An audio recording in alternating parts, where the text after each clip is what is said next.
Hey everybody, it's Julie Marie, and I want to give you a peek, an example of what J&J are having for dinner tonight. I haven't been sharing much about what we've been eating because I'm working on all of the summer 2022 recipes, and I don't want you to get too excited and say, is that this week's recipe? We're not there yet.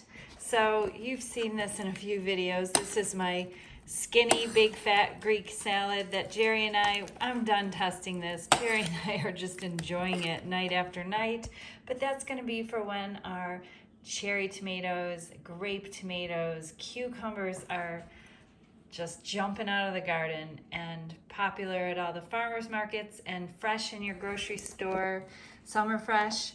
Did you make this week's recipe for the mango habanero hot sauce? And if you don't have habaneros or they're just too hot for you, you can use Fresno chilies or like one cayenne chili or two cayenne chilies, I'd say, go up to that.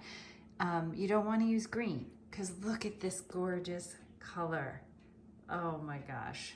And it's so aromatic and so floral. We like it on everything. I've been putting it on this week's upcoming recipe for the remake. This is the fluffy whole wheat bread, I call it. This is toasted, but you can still see it's still soft. It's crunchy toasted, but it's soft on the inside.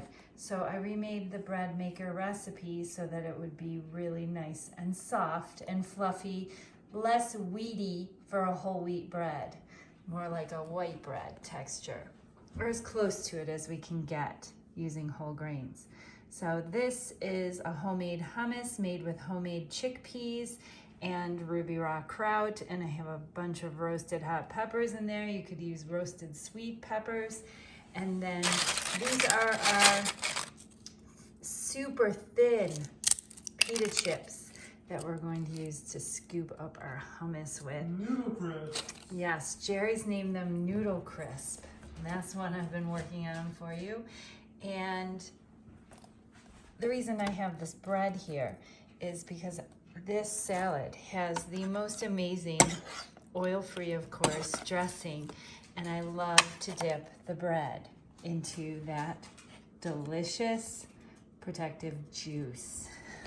Nothing goes to waste with that salad. We love it. And then for dessert, I've got adult hot chocolate on the ready. And I call it adult hot chocolate because it's not sweet. It's like a dark sipping chocolate. And I like to eat it with anything orange. I love chocolate and orange together. And I brought this adult hot chocolate we went to see a musical last night. We went to see Mary Poppins, one of my favorites. I was thrilled, and I went with a new friend from the neighborhood that I met.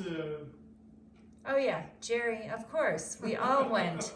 I went with two new friends, Jerry and Kim, who we met at our Azure Standard Drop, and they live just down the street from us, so that was really exciting. And I brought this hot chocolate, and I was a little nervous because it's not sweet at all, to offer it up to them, and she loved it. And so that was really good. That was a really good test. They don't eat a lot of sugar, but you know, if you have a little sugar or a few regular items, sometimes some of our protective recipes, especially this one is for someone that's been off the sugar for a while. It's gonna be a little bit like missing something maybe, but it wasn't missing anything. So I have this on the ready so that I can heat it up good and hot and serve it for our hot desserts tonight after dinner. Take care, and I hope you're eating well on a protective diet and eating something so exciting, because exciting food, exciting protective food is what makes it sustainable to do for the rest of your life to reverse and prevent disease permanently. Take care, everyone. For the best of health.